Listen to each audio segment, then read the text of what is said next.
Hello, hello, hello. It is Wednesday, the 26th of March, 2025, and you are watching Morning Brew on Politics Social. I'm Graham Hughes. Welcome to everyone in the chat. It's a big shout out to Scott there, Koala Meat, Commander DJ Burp. We've also got Leapshin in there.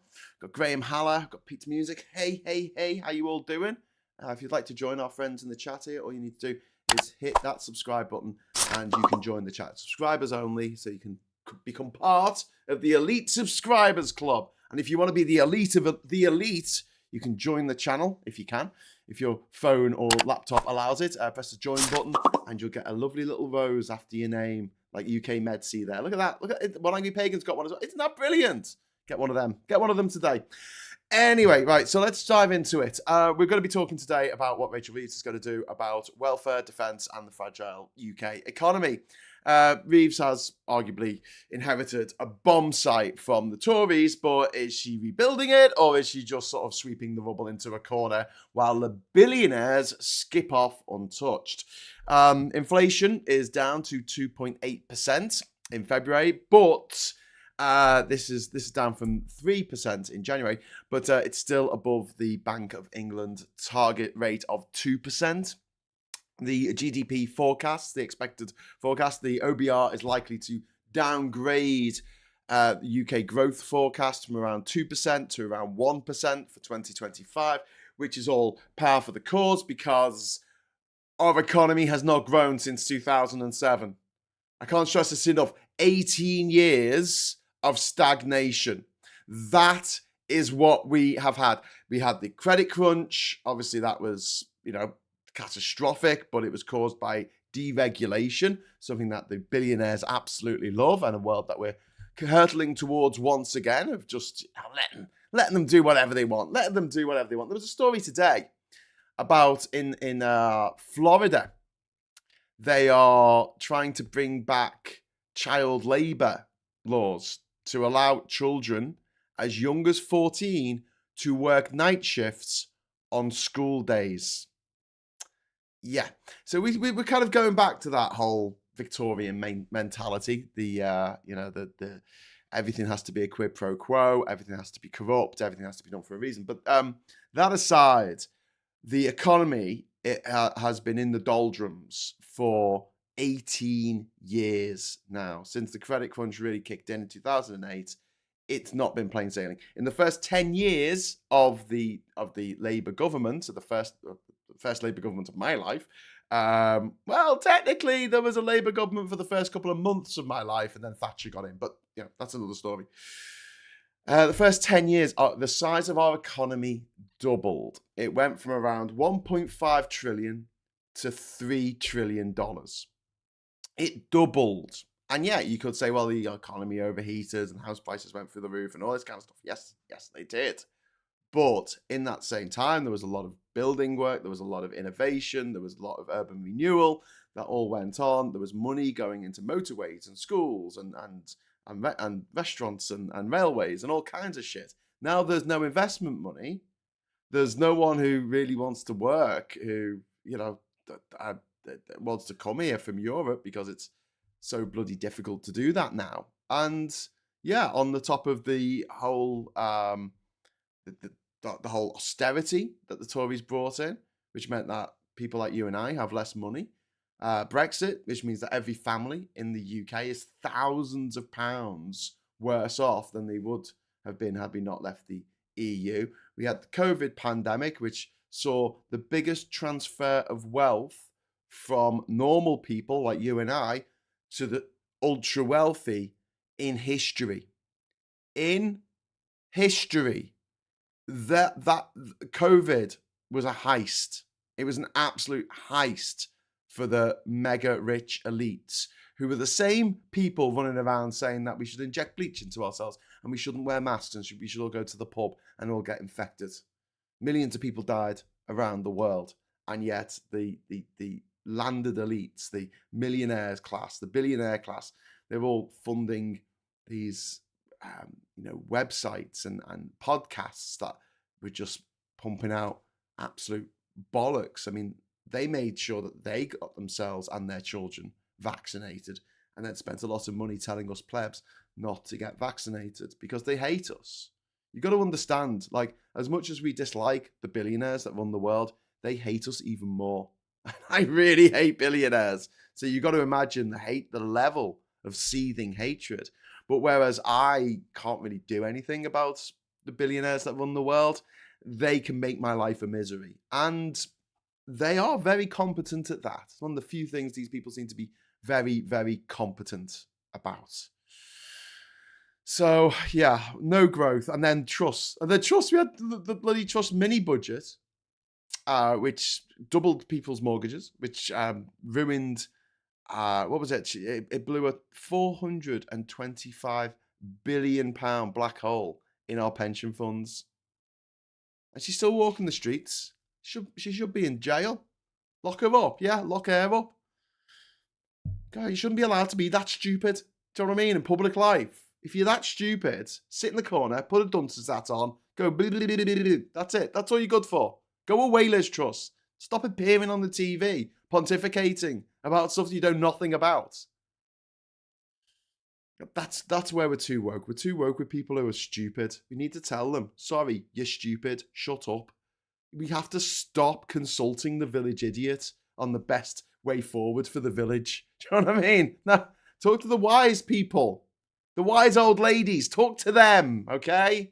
On the top of the hill, in a cave, smoking a pipe, possibly. I don't know.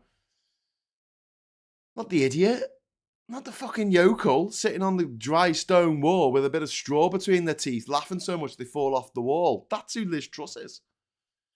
So yeah, so we've got another year of no growth. Another year. The 18th in a row of no real growth. Hurrah! And our economy, check it up. Look it up. What's our GDP? Do you know what? I'm going to look it up now. Right? GDP UK. I reckon it's going to be 3.1 trillion, something like that. GDP UK. Oh, it's got up to 3.3 trillion.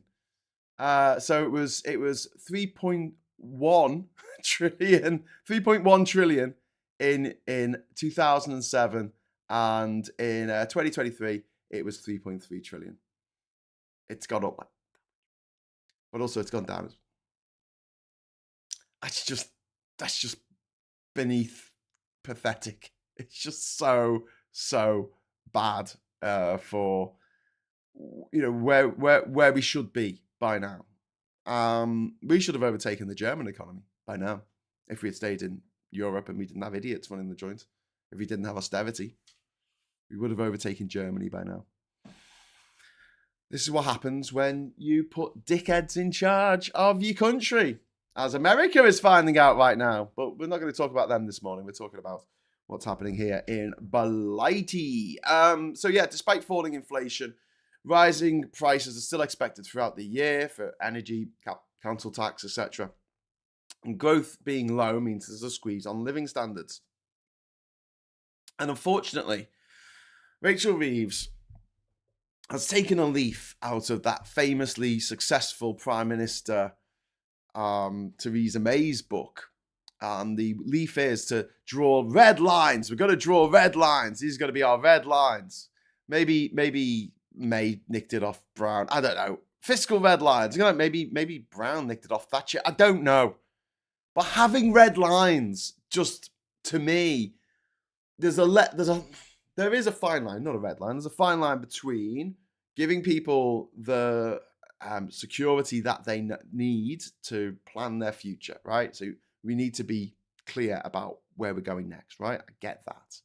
But then at the same time, taking things off the table and saying, I've got a red line on this, when events, my dear, events keep changing all the time. We don't know what lies ahead. Labour did not say in their manifesto we were going to raise our spend on our military to 2.8% of our GDP. They didn't say that. They have no mandate for that. But so what? They need to do that because America is being run by a gangster boss who's just killed his opposition. There was a woman killed at the weekend. It was a judge. She'd been working for the Biden administration, and she died over the weekend in mysterious circumstances. And I'm just like, I think that's just the start of it. I think that's just the start of it. So having red lines in this kind of environment, I do not think is helpful. I think if you say, well, we're going to try and keep to our manifesto as best we can, so that gives people some idea of what lies ahead. But at the same time, saying, her red lines are no borrowing as for day-to-day public spending, and debt must fall as a percentage of GDP by 2029 to 2030. And there's more than one way to skin a cat. If you want debt to fall as a percentage, here's how you can do it. Don't worry about the debt necessarily right now, right? I know we're paying shitloads of money every year from the taxpayer to service these fucking debts, but this is the situation we've inherited. But what would help is growing the GDP of a country. And the surefire way to grow the GDP of a country is by making sure that the citizens of said country in general have more money, have disposable income. My generation don't seem to have any disposable income anymore. Like it is, you go out, maybe you can afford 1 pint or 2 pints if you're very lucky. I've got mates who should, by all rights, have very, very high paying jobs that they could afford to just have one income coming into the household. They could afford to send their kids to school, not in a private school necessarily, but send them off with a school uniform and all that kind of stuff. They wouldn't need family tax credits or anything like that. But that's not the situation that we live in at the moment. It would be nice. It would be nice. But the way I see this is, and the way Gary Stevenson sees it, and the way that other, gobs on sticks on the radio and on the internet see it, who are on the left, are like, tax the rich. And yeah, Phil will say, but they'll run away. They'll take all their money elsewhere. It's really easy to move money. Yeah, so tax their assets. Tax their tangible assets that they can't move into another country. That seems like pretty straightforward to me. The Labour have already started taxing the rich. They're putting VAT on school fees. Fantastic. Brilliant. Step in the right direction. But at the same time, they're getting rid of non-dom status, which is one of the big trumpet calls of the election last year. I don't know if you remember, but they were harping on about they were going to get rid of non-dom statuses. They mentioned it in the King's speech last year. It's not been done. It's been dialed down because the non-doms have gone, oh, well, I'm going to leave then. All right, let them leave. Let them leave. The fact that, as Bernie Sanders pointed out yesterday, the fact that 3 men in America, 3 men, the wealth of these 3 men put together, Elon Musk, Zuckerberg, and Bezos, right? 3 men. They have more money between these 3 men than 170 million Americans. I'll say that again. 170 million Americans, nearly 2.5 times the entire population of the United Kingdom.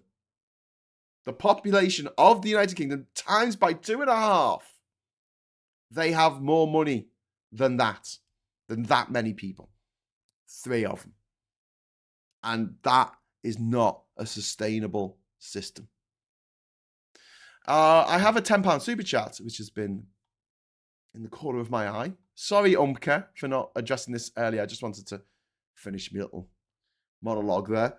Thank you very much for the €10. Always excited to get euros on this channel. We're big supporters of everything Europe. Small donation from Germany for you. I started to watch your content when Brexit debate broke out. Keep doing great job of speaking for reason and fairness. Oh, thank you, Umka. I try. I don't know if I always succeed, but that's what I'm trying to bring together. And also, you lovely people.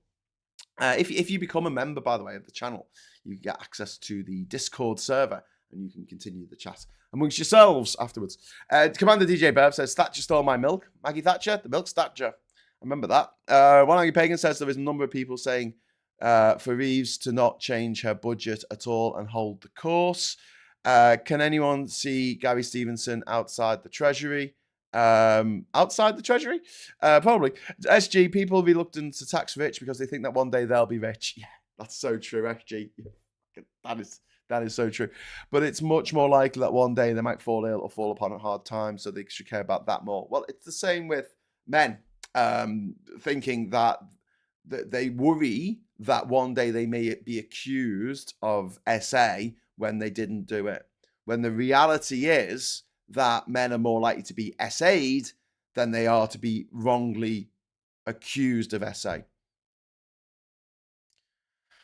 They're more likely to be a victim than someone who is falsely accused. Anyway, so look, here are the major announcements that are expected. Now, we're going to be doing a special show this afternoon covering this as it happens. You can join us for Prime Minister's questions at 12 o'clock, and then the budget should be immediately after that, I think, or the Spring Statement. Not a budget, it's a Spring Statement, it's a budget. That should be directly after that. So we will be able to talk about it as it happens. The welfare cuts might be widened. We don't know yet. This is not making everyone feel more content, is it? It's not making everyone feel, oh, you know what? I love it when they say, oh, well, you know, we might do this, we might do that, we might do the other. Yeah, thanks for that, Rachel. Thanks for that, Labour. We could do with some certainty. That's what we want. It's the uncertainty that's the killer. You know what I mean? Like, I think anyone who's had to live with someone who's, terminally ill, the uncertainty of just, I get it. I completely get it. This £5 billion a year that they're trying to save by 2030, based on stricter assessments for PIP and health-related benefits. Like, I did some research into this. Apparently, like the number of people who are swinging the lead with PIP, it's like zero. There's just no cases of it. It just doesn't happen because it's quite difficult to get PIP in the first place. OBR says the savings will fall short, and Reeves is now set to expand the cuts despite the backlash from us voters, the electorate, and from within Labour itself. There's an impact assessment due out today from the Department of Work and Pensions. And, the way things are looking, people might lose PIP support in a couple of years' time. Not right away. Don't worry for the next couple of years. But it's targeting already vulnerable people. This is madness. We want to raise tax. Okay, do what they did in France. They put a 2% tax on people earning over 100 million, over 10 million a year. A 2% tax. They'll pay for all this. Stop going after the vulnerable. I don't mind that they're bringing in things to help people get back into work. I think that's actually a good thing. But at the same time, you can't be taking away money from people who really need it. And from the sounds of things last week with Liz Kendall standing up in Parliament, it sounds like that's the plan. But the thing is, the communications have been so muddied. We wouldn't know. Clive Lewis, Rachel Maskell, our Labour MPs have said that cuts are morally indefensible. Critics are asking why defence spending is rising while public services and support for the disabled are being cut. I mean, they're saying this is because of the increasing global instability. Yeah, I get that. So tax the rich. The defence spending is presumed to go up by 2.2. Well, announced to go up by 2.2 billion. And that'll be confirmed today. The Lib Dems have accused Labour of appeasing Trump and Musk while robbing the disabled. And this goes to what I was talking about the other day about how Labour seem to be planning to dial back the taxes on the big American tech firms that raise £1 billion for the Treasury every year. They're thinking of getting rid of that under pressure from Donald Trump. The gangster, the rapist, the murderer, the absolute all-round scumbag, the man who's going to have in the next few years more death on his hands than any leader from the 21st century so far, and that includes Putin.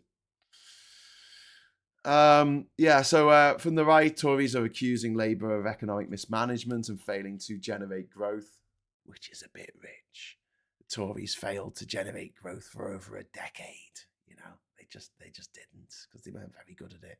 Austerity, Brexit, COVID, Truss. Why not, tax billionaires? Why not close more tax loopholes? Can the UK really grow without investing in people and giving them the tools and the support that they need to lead their best life? Is Labour really, sticking to these stupid red lines, this financial credibility at the cost of its core values? And will Reeves end up breaking her own rules, or will she just break people's trust in the Labour Party? It remains to be seen, but this isn't just a numbers game. These are lifelines that could be pulled away from disabled people. Financial discipline should never come at the cost of justice. And we're told that we can afford welfare. We can't afford welfare, but we can afford, warplanes. I completely understand that we need to ramp up our defences against the Americans, who seem to be gearing up for a war with us Europeans. But at the same time, that money needs to come from some kind of fund other than taking money from the vulnerable. I think everyone watching this will agree with that. We can do this. Why not, just say to the millionaires, listen, we got our backs against the wall now. You're going to have to pay some more and see what happens. Unfortunately, most of the billionaires, millionaires in the world just love Trump because it's not enough for them to be rich. This is the thing about rich people. It's not enough for them to be rich. They want poor people to suffer. Well, poor people, the rest of us. It's not even necessarily that poor. Just they want everyone else to suffer because they are sick, sadistic, narcissistic fucks. And one day, when the population works out there's a fuckload more of us than there is of them, they're in trouble. They're going to be in a lot of trouble. So yeah, this is the future that the Tories and the Trumpers and all the right-wing scumbag have got, sorted out for us. They've got this lined up for us. This is the future. This is the future that the Conservatives want, and they're getting it. They're getting it. Which is, mortifying in so many different ways. Liz Truss, crashed the car, but Reeves is, I don't know, trying to steer the wreckage. I think we need a new car, don't you? Anyway, let's have a look at the chat. Hiya, George. Yes, Scott. Jez, is she still not going after non-doms? Easier just to savage our most vulnerable, Such change, absolutely different to Tory austerity somehow. Predictably disappointing. Yeah, this could be austerity 2.0. We need to wait till we find out what exactly she's planning. But yeah, Keynesian economics screams one angry pagan, which is fair enough. We've also got what's this? Jumped out of Sunday roast at the end for some reason. Sunday? What? Not going to watch on TV, guys and girls. Not in chat. Phone needs feeding. Have a great day. Anyone going through hard times, keep going. You're truly worth it, says Commander DJ Burp. Oh, thanks for that, mate. Yeah, and listen, to anyone who's finding this difficult, please, honestly, I love you, but you don't have to watch this. You don't have to watch this stuff.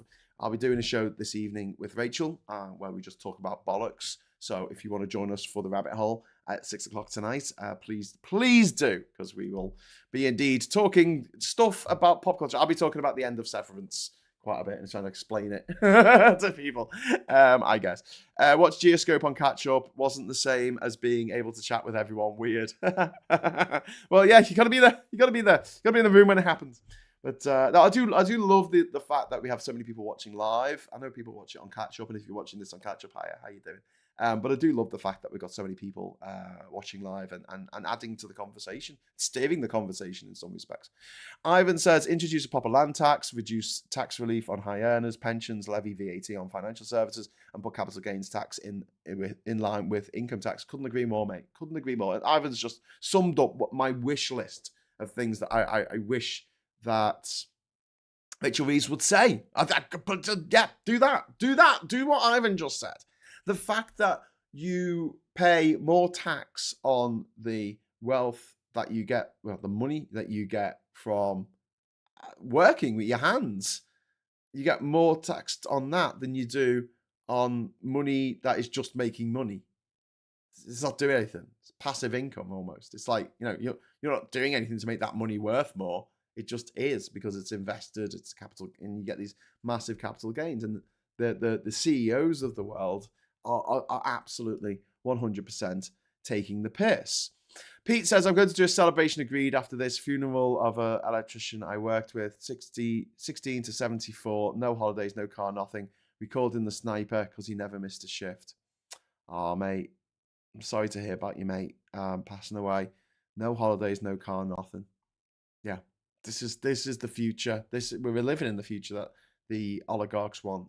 Everyone else working. I mean, it's almost Soviet. It's almost Soviet in the way that you've got a small clique of people who rule everything and have all the money and have all the beluga caviar they could possibly eat and gold-plated cars, while everyone else, and living in palaces, while everyone else is living in concrete hovels, standing around a brazier trying to keep warm in the winter. Ernie Burns says, to grow a rose, you don't add fertilizer to the flowers. You need to feed the roots. Yes, but you do need to give them shit. I don't know if it's that good an analogy. If you want to grow some nice roses, you need to feed them shit. Yeah, we get fed enough shit from the newspapers. Should we go and have a look at the newspapers, everyone? Should we just have a quick look at the papers?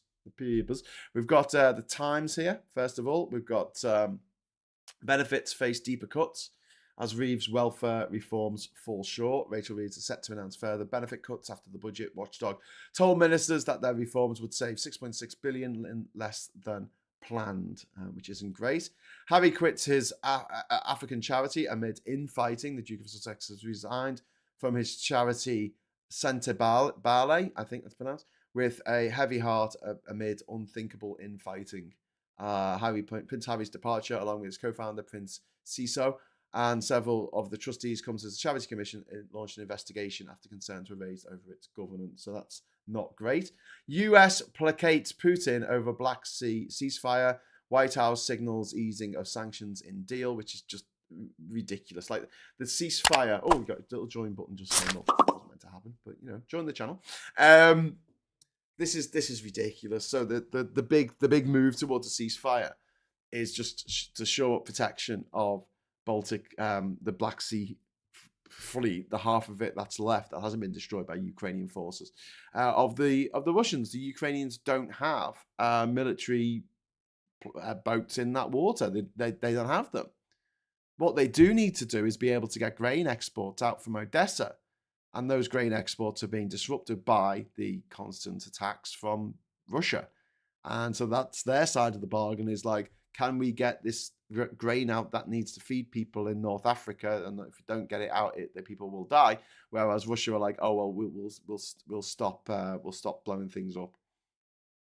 And in return, the US is going to loosen sanctions on Russia because all the people in charge of America at the moment are scum. Russian scum, Russian puppets, Russian puppet leaders. Russia and Ukraine have agreed to ceasefire in the Black Sea, but the Kremlin has made it conditional on Western sanctions being lifted against key Russian companies. Scum. And I was like, oh, that's it. That's all the papers for today. But actually, that's it. We've got the Daily Telegraph here. I'd like to keep this at a distance. We've got, if Chancellor was a Tory, should be kicked out by now, says Alison Pearson. Really? This was the same newspaper that after Partygate were like, is that it? No, we back Boris. We back Boris, they said. Do you remember? I remember. If she was a Tory, she'd be gone by now. My arse. Mortal blow to assisted dying bill. Delay until 2029 may lead government to abandon law deemed unworkable, which is tragic because people are suffering. And if, I know that feelings run strong on this, but if the bill goes through as it should do, and it's only for people who are terminally ill, you have to get signed off by a doctor. You have to make sure that the person who's saying, yeah, this is what I want, is mentally sound and they know what they want. And it means that you and I, when the time comes, can slip away peacefully in our sleep, instead of, in a hospital bed in lots of pain, begging for more morphine. I mean, I just, you can't choose the time and location of your birth, but I believe that when it comes to the end of your life, then your body is sacrosanct. It's the one thing in life that you should genuinely own. And if you want to get a tattoo, get an abortion, take drugs, drink, smoke, whatever, as long as you're not hurting anybody else, as long as you're not hurting anybody else, as long as you're not smoking around me, as long as I don't have to smell the disgusting smell of your fucking weed, which I hate, it's fine. You do you. You do you. I do honestly believe it's the one thing that the government shouldn't have control over.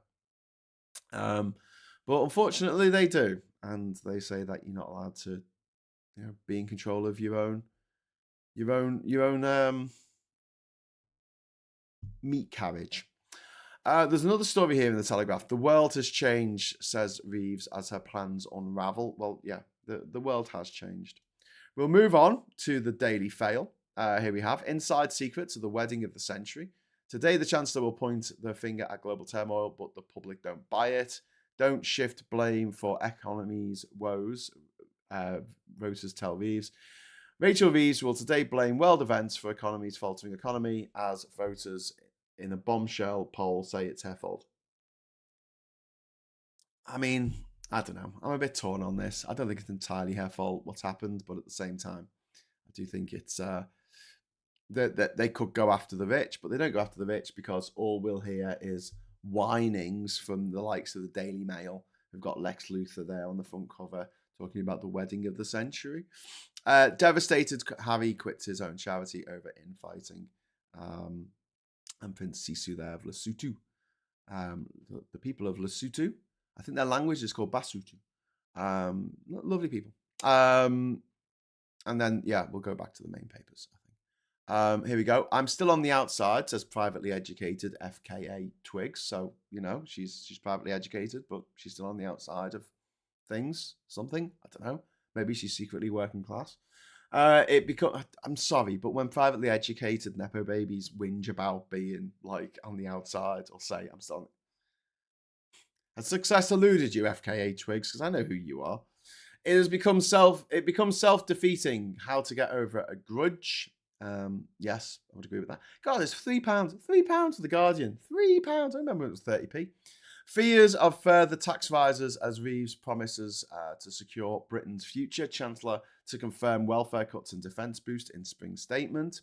Then we've got Russia and Ukraine agree Black Sea truce. Their Palestinian Oscar winner is attacked by settlers.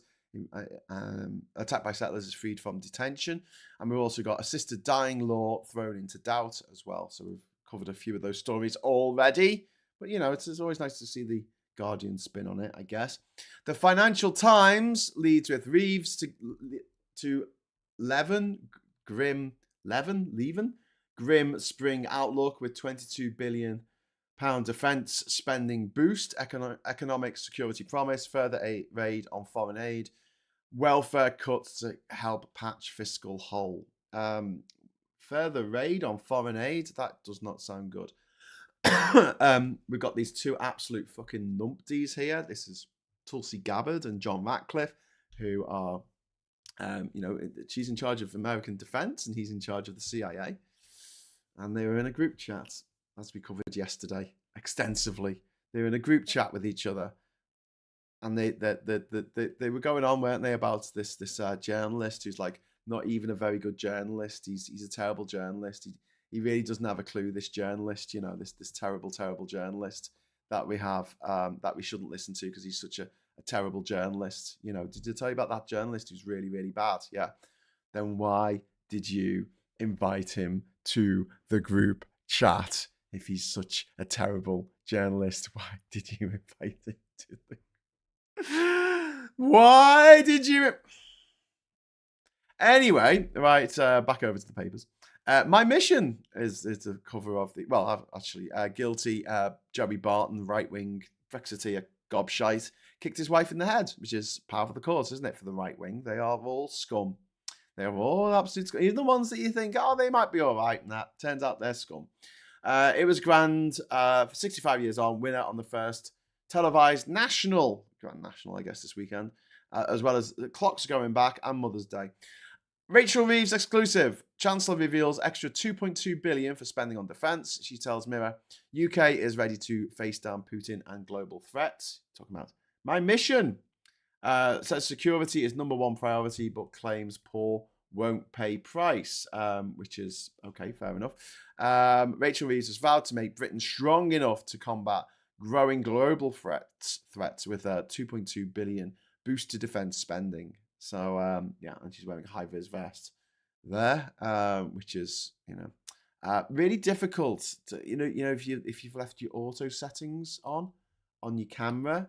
I'm sure there's some camera operators, some camera people out there who know what I'm talking about. Someone's wearing a high-vis vest. It just messes with your exposure settings if you're on automatic. So you need to turn them off. I know that I'm overexposed at the moment, but it's because it's so bright outside. And until I work out a new setup in this room, I think that's the way it's going to have to stay, I'm afraid. Sorry.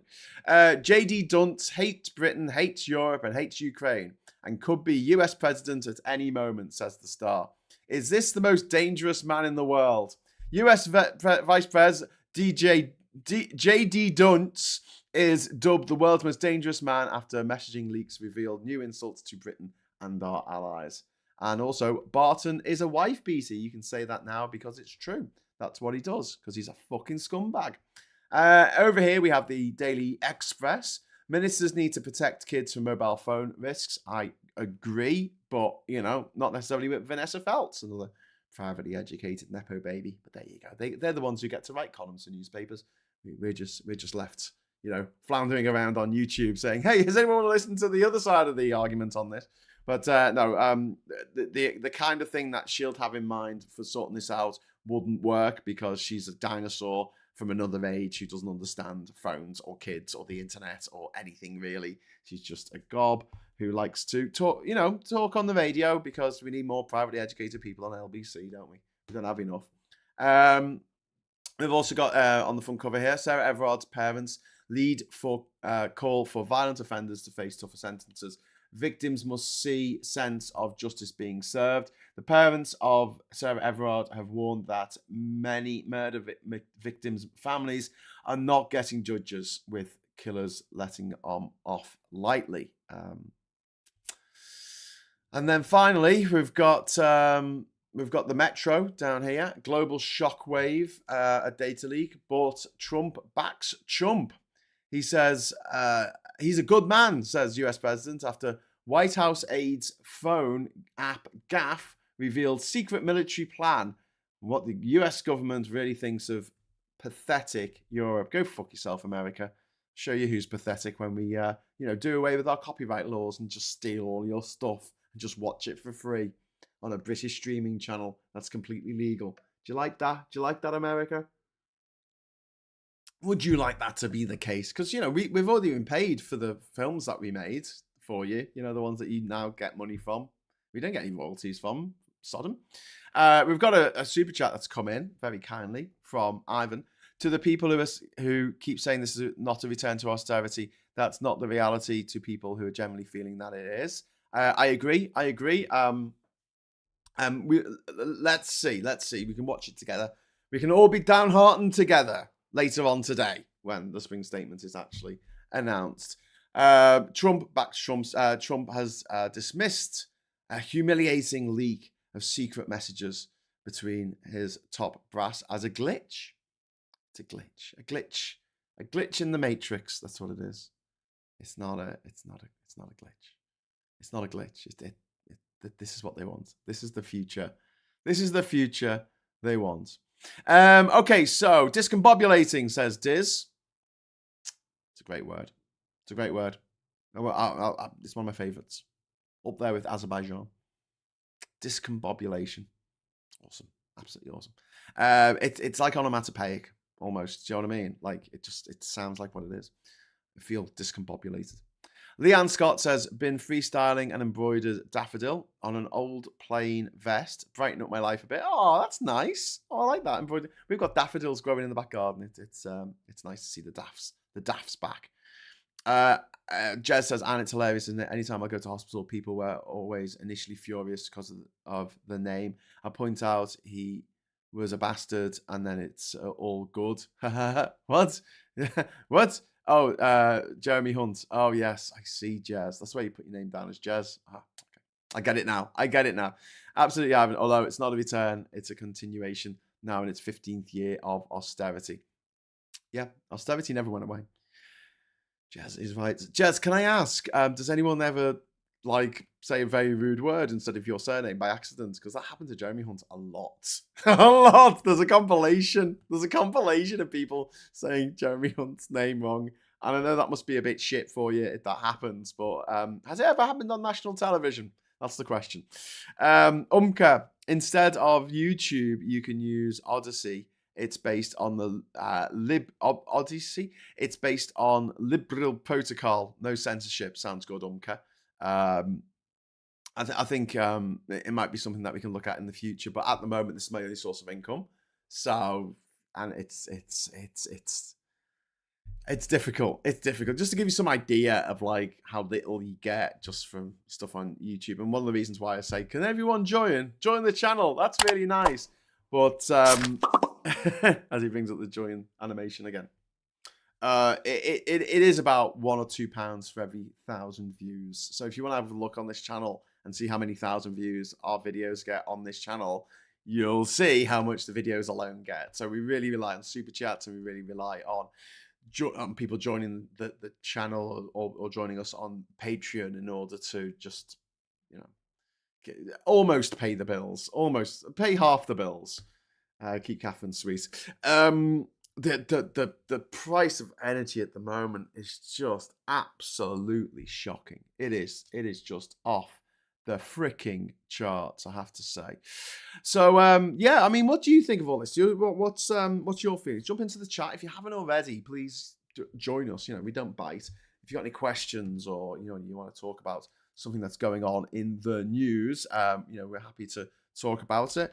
We something that we didn't cover really much on Geoscope last night is the increasingly worrying situation in China. Well, not in China, but around Taiwan. China keep running war games, trials of new naval technology. They keep cutting submarine cables that go to Taiwan. And according to military experts, China have been watching what's happened in Ukraine with great, they've been watching it closely because they don't want to make the same mistakes as what Russia have made in Ukraine when they possibly invade Taiwan. And with America, with their America First Nazi policy, the protectionism that's coming in the USA to a mind-numbing level, it's not good.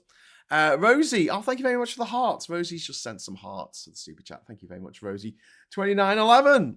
I hope that's not your PIN number, Rosie. I hope you're not letting everyone know what your PIN number is on the show, because everyone can see that, And Alistair, thank you, Alistair. Alistair has gifted 5 Politics Social memberships. Welcome, new members. Gary Arnold is now a member. Marshall is now a member. Rory Barres, an unknown user, is now a member. Well done.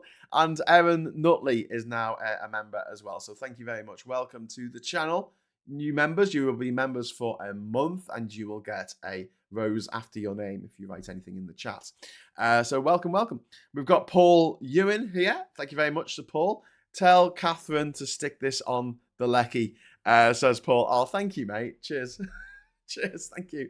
Audrey says, Graham joined you on Patreon, but not sure how to use so support the channel that way. Joined on YouTube under Steve White hubby. Thank you, Audrey. So Audrey and Steve, thank you very much to both of you. Patreon does help. It does support the channel, and the name should come up at the end of the show. I need to update that.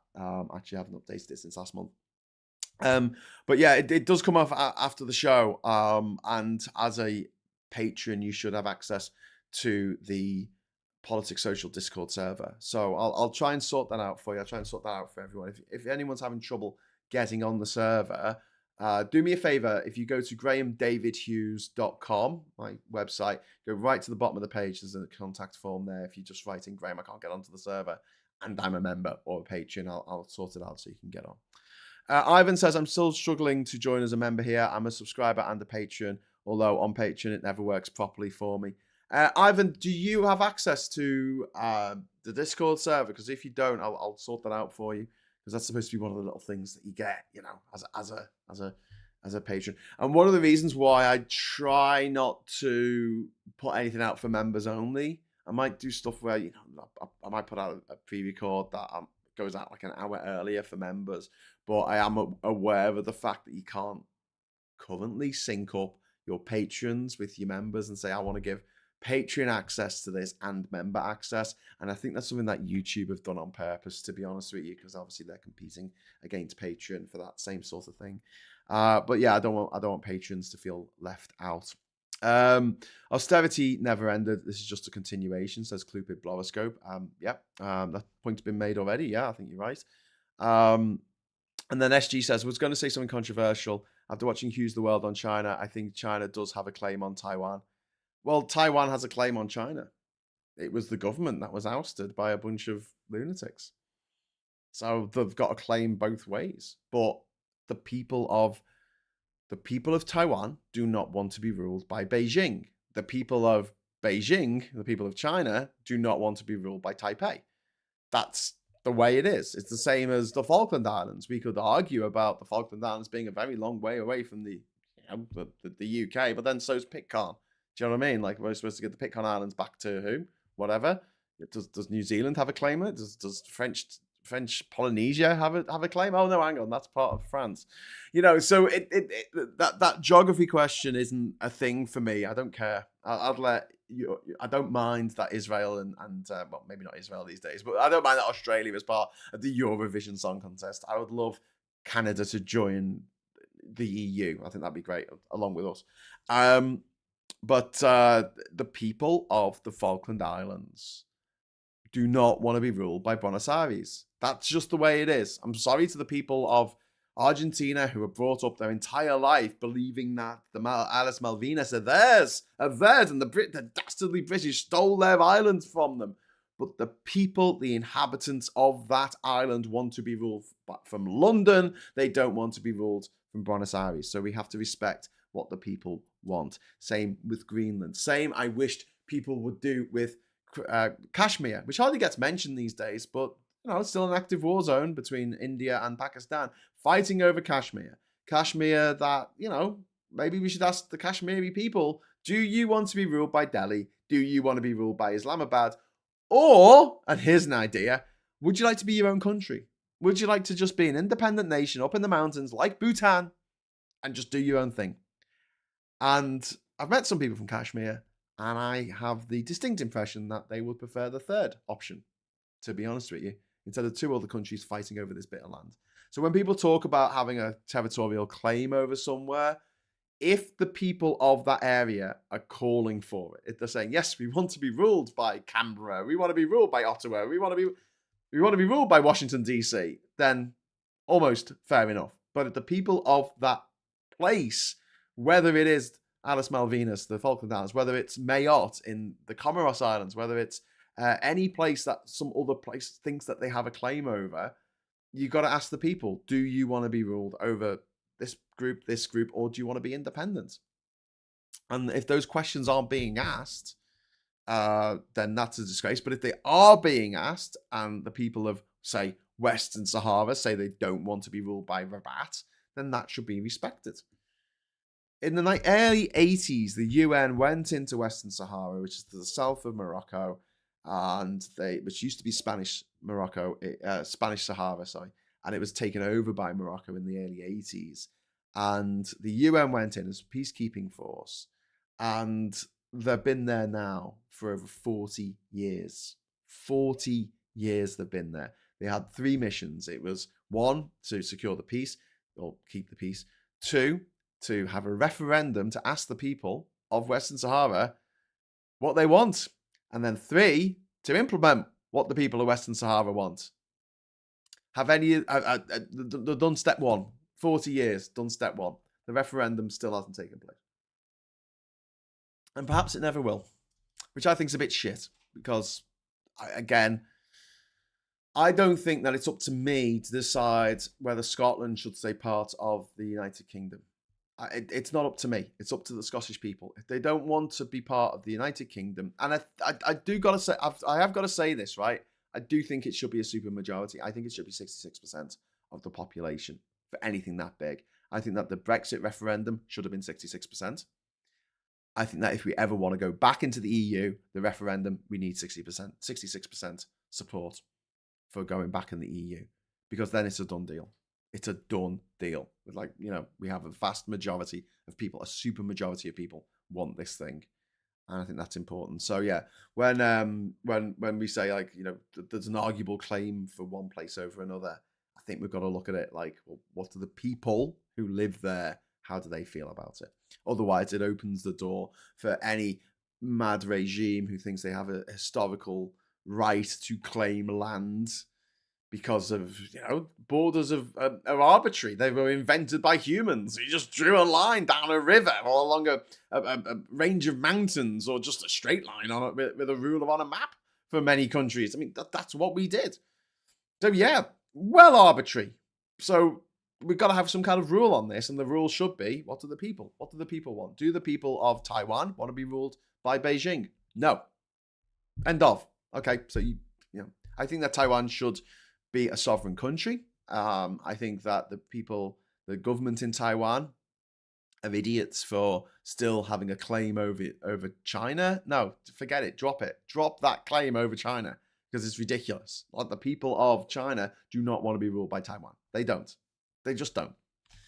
I think we need to normalize relations between Taiwan and China, and just end this whole history of nonsense of them both having a claim over each other's territory. Top up from Veg Pie. Oh, thank you very much for the super chat, Veg Pie. We got a top up there. SG. Everyone should watch Hughes of the World, says SG. Oh, thank you. Thank you so much. I think that was your 20th super chat there from SG. That's really kind of you. And yeah, good advert for Hughes of the World. Tomorrow we're going to be doing the DRC. We're going to be doing the Democratic Republic of Congo. And I will say now that, I've already said this actually, but I'll say it again. It's not going to be a happy episode, honestly. Some of the shit that went down there still, freaks me out to this day. I actually had a sort of nightmare. I don't really have nightmares. I don't have dreams where I wake up in a cold sweat. I never have for some reason. But I had a dream in which I was in a documentary, like the documentary was being filmed, and some of the horrific things that happened in the Belgian Congo were happening around me. It's one of those dream things where you start and you're watching something on the TV, but then you actually you're there, witnessing these events. That, happened 100 years ago, 150, 125 years ago. But still to this day, echo through history. The crimes committed by the Belgians, by King Leopold's thugs at the turn of the 20th century, are just absolutely appalling. So anyway, yeah, the world's not a particularly happy place at the moment. So if you got the choice between watching me and Rachel have a laugh tonight at 6:00 or watching Hughes of the World tomorrow, where I'll be talking about the dark and tragic story of the Democratic Republic of Congo, it's up to you. It's up to you. But yeah,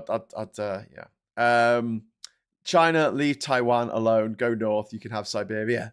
Here's the thing, Paul. Nobody wants Siberia. Russia doesn't want Siberia. The only nest we have, Earth. We really need to realize humans can't be illegal on Earth. That's true. Along with California, lol, says BUFU Mike. California was just taken from the Mexicans. Mexico has a claim over California. There's a lot of Spanish speakers in California. Using the same logic as Vladimir Putin, the Mexicans should really invade that whole land. I mean, there's so much of it. The French should invade Louisiana and take it back. Take back that big L. Louisiana's shaped like an L for some reason. It's easy to identify on a map of America. If there's no labels on it, just look for the state that looks like an L. It's an L for Louisiana. Purity says, I would like to be governed by someone who appears to have my best interests at heart. Yes. Alexander says Labour voters are getting exactly what they asked for in spades. You can't vote to shrink the economy and to keep spending on benefits the same. A vote for Brexit was always a vote for working harder. Well, not necessarily Labour voters voted for Brexit. Some people didn't. But I'd like to say as well, like, you know, a lot of my friends didn't necessarily vote for Labour in the last election. They voted for the party that was best placed to get rid of the Tories. And in 81 constituencies, that was the Lib Dems. In 4 constituencies, that was the Greens. In many constituencies in Scotland, that was the SNP. In constituencies in Wales, it was Plaid Cymru. So yeah, I mean, we need the Tories out. Things are, I would say, better than they would have been right now. If the Tories had won, they'll still be spending upwards of £1 billion on trying to deport people to bloody Rwanda.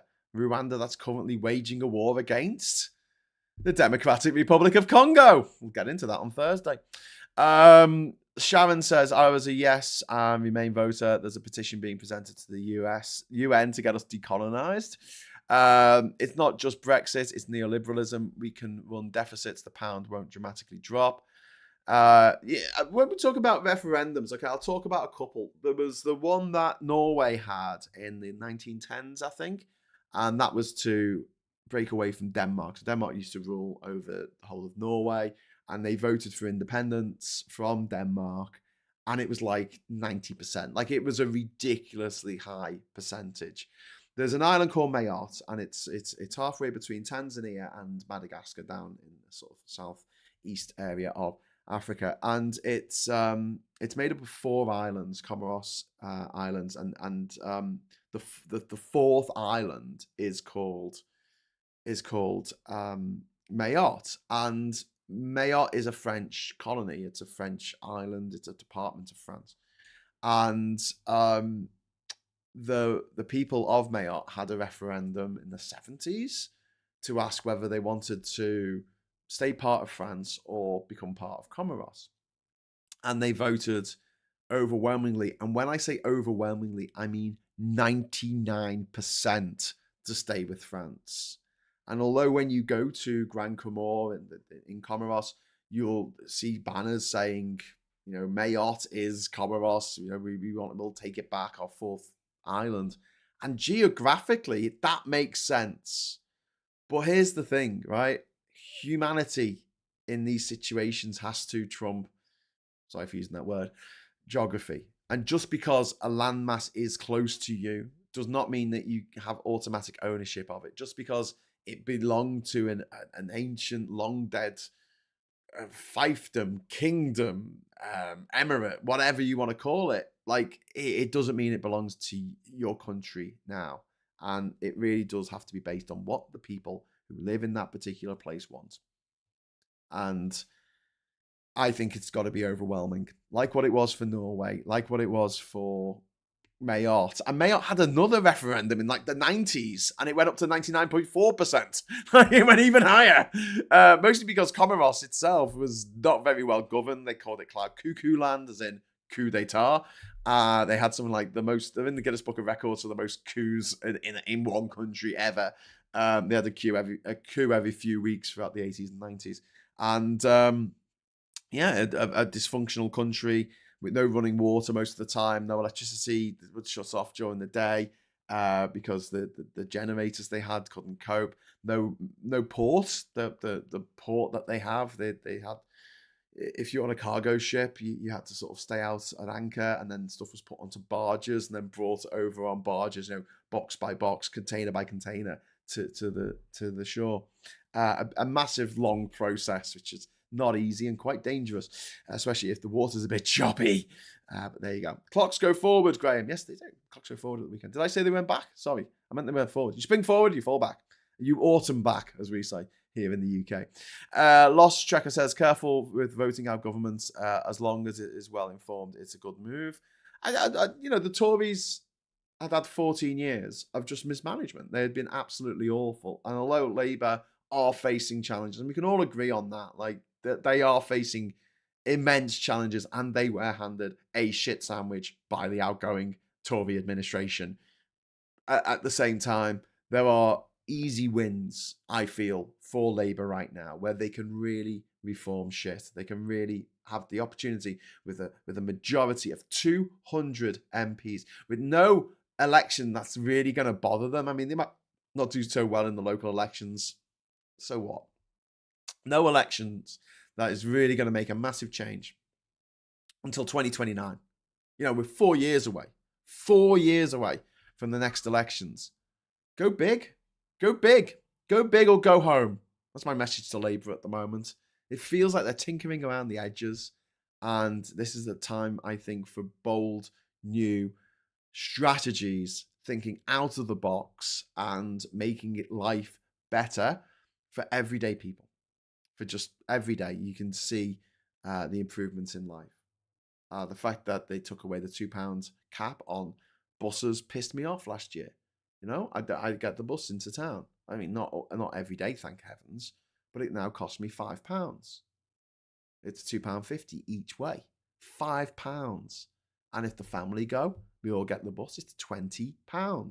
£20. It is cheaper to get an Uber there and an Uber back than to get on the bloody bus. That is madness. That is absolute madness. But the way that the buses are run here in Durham is absolute madness. They send a double-decker bus. Double-decker bus goes past my house.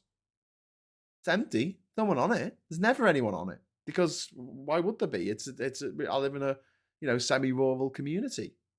A minibus would do. Like, just send a minibus. Why can't they just send? Why do they need such a big bus that uses loads and loads of fuel? What? Just send a minibus. It's fine. You know, maybe when the kids get out of school, they get on the double-decker bus. Maybe that would be good. But otherwise, the rest of the day, they don't need a bloody double-decker bus. But they run them because they've got one. They probably don't have a minibus. It's a ridiculous system. Should be run by the local councils for each area or the regional metro mayors. It should not be run by private companies. Martin says, we can't fix the rest of the world, but we can fix things here. Yes, I absolutely agree. True leftists would argue it's extreme inequality the way British poor are treated. We should redistribute our money to the true global poor. That is the fairest way. The true global poor. Well, I mean, if we take money from the UK and use it to help people in other countries, that's really noble. But there are people living in extreme poverty in this country at the moment. So, although I don't think that we should be cutting overseas aid by any stretch of the imagination, I don't think that we should be saying, oh, well, people in Britain, comparatively, they're better off than someone living in, Lesotho at the moment. But I think that it's not a zero-sum game. Just because we help people in Britain doesn't mean we can't help people around the world. But we need money. We need money. The government needs money. We need investment in this country. We need to make ourselves look attractive to investors. And there are steps that we can take that we have discussed many times on this channel that we can use to make our situation easier. We can relax the rules that we have with trading with Europe. We can get rid of red tape. We can do it. The opportunities are there to join the Mediterranean deal. Fucking join it. Just join it. Like, it's a no-brainer. Having a youth mobility scheme for European kids. Do it. We have it already for Canada, for Australia, for all the countries in the Commonwealth. We don't have it for the EU for some reason. And it's not going to be unmanaged migration, although I don't really have a problem with people being able to move around their own continent. But, the Tories will have a big, massive problem with that because they're all rich. They can move around the world, this continent. They can go anywhere they want. They don't give a fuck. They just want to stop you from having those same opportunities that they have. Because I'll say it again, it is not enough for the billionaires and the multimillionaires of the world to be rich. That's not enough for them. They need us to suffer. They need us to be in pain. They need to laugh at our misery. And so to fight back against that, we need to push for taxing these motherfuckers to the hilt, tax them till the pips squeak. And also, we have to keep our fucking spirits up, Every time we make a joke on this channel, every time we do a Friday night social, everyone's pissing themselves laughing. That fucks them off more than you can ever imagine because they don't want to see us happy. They don't want to see us, making light of the situation. They don't want to see us enjoying our lives. So the biggest fuck you that you can give to these people is a life well led. It's taking pleasure in little things in life and getting on with it. They hate that. They fucking hate that. So keep at it. Keep at it. Keep making them feel like they're not getting anywhere with their agenda to make our lives a fucking misery. Because they can try. But as long as we have a community, whatever that community looks like, if that community's online or community's going to the pub to see your mates, or maybe that's communities, your church, or just hanging out with your neighbours, your family, your friends. Online, offline, doesn't matter. They hate community. They hate society. They don't want there to be such thing as society. And the way we fight back, we build relations with each other. We build relationships. That is our little way of saying fuck you to the man. And now, more than ever, we really need to start screaming fuck you to the man from the rooftops with a loud hailer. Like Steve Bray, massive loud hailer. Fuck you, rich people. You may take all our shit, but you'll never take our bonhomie. Anyway, so I'm going to get going now because it is 6 minutes past 10 and I'm going to be yakking away for quite a bit of the rest of the day. At 12 o'clock, please join us on the channel for Prime Minister's questions, and that'll probably be followed, I think this is the right order, will be followed by Rachel Reeves's spring statement. I'm just gonna double up. Yeah, she's making her spring statement at 12:30, so it'll be directly after PMQs. So please join us for that. And until then, just want to say thank you so much for watching. And until next time, hello, good evening, welcome, and goodbye. Oh, because a like on the way out, and thanks for the super chats.